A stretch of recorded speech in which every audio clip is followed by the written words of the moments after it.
การลักลอบนำกัญชาเข้าสหราชอาณาจักรจากประเทศไทยมีตัวเลขที่เพิ่มสูงขึ้นอย่างก้าวกระโดดหลังจากที่ไทยได้ปลดล็อกกัญชาจากบัญชียาเสพติดโดยไทยกลายเป็นประเทศต้นทางอันดับที่1ที่มีการลักลอบนำกัญชาเข้าสหราชอาณาจักรอย่างผิดกฎหมายมากที่สุดด้านมาร์ค กูดดิ้งเอกอัครราชทูตอังกฤษประจำประเทศไทยได้แสดงความกังวลถึงประเด็นดังกล่าว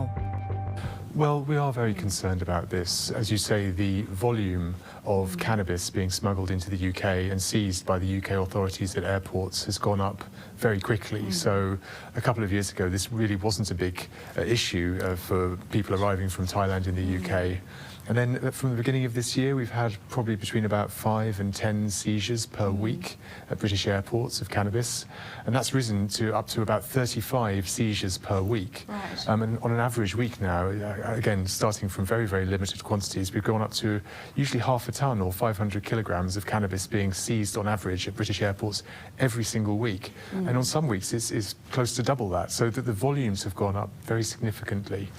And I think before we saw quite a lot of cannabis being sent by mail, by freight, so we've been working for some time to combat that, but the volume of people trying to carry cannabis into the UK through UK airports is what's gone really very quickly, so we're trying to tackle that with the Thai authorities. ส่วนเมื่อเดือนสิงหาคมที่ผ่านมาหน่วยงานปราบปรามอาชญากรรมแห่งชาติของสหราชอาณาจักรหรือ NCA แจ้งเตือนนักท่องเที่ยวที่เดินทางจากไทยแคนาดาและสหรัฐอเมริกาว่าการลักลอบนำกัญชาเข้าสหราชอาณาจักรมีโทษจำคุกหลังมีปริมาณการลักลอบจากประเทศต้นทางทั้ง3แห่งเพิ่มสูงขึ้นโดยทูตอังกฤษมองว่ากลุ่มอาชญากรได้พุ่งเป้าไปที่ประเทศต้นทางที่สามารถครอบครองกัญชาได้ And I would say that the phenomenon is, I think, the organised crime groups are targeting countries where cannabis is legal, so it's easy to get hold of and maybe cheaper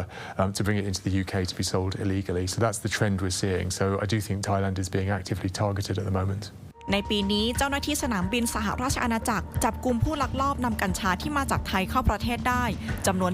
184กรณีส่วนหนึ่งเป็นการซุกซ่อนไว้ในกระเป๋าเดินทางนอกจากนี้กลุ่มอาชญากรยังเปิดทัวร์เที่ยวไทยฟรีเพื่อแลกกับการลักลอบขนกัญชากลับไปยังสหราชอาณาจักรอย่างผิดกฎหมายทำให้ความร่วมมือระหว่างเจ้าหน้าที่ของไทยและอังกฤษเป็นหัวใจสำคัญในการแก้ไขปัญหาดังกล่าว Looking ahead, I already asked you about what the major points that UK authorities and Thailand authorities can work together to tackle these particular problems. Well, I think, as I say, the scanning is a big one to make sure that shipments of cannabis are identified, whether it's at the airport or at a port. Knowing what action to take and agreeing what action can take through the law to do that. I think communications is really big as well. So we're speaking today on this interview, but actually making sure that people understand the risks of doing this. And the first is to understand the law on both sides. And what is absolutely clear is that it is illegal in Thailand to smuggle cannabis out of Thailand. And what is also clear is that it is illegal in the UK to smuggle cannabis into the UK. So anybody who does this is breaking the law. And in the UK, if you smuggle the cannabis into the UK, the maximum penalty can be up to 14 years in prison. So these are very serious cases. They have heavy sentences.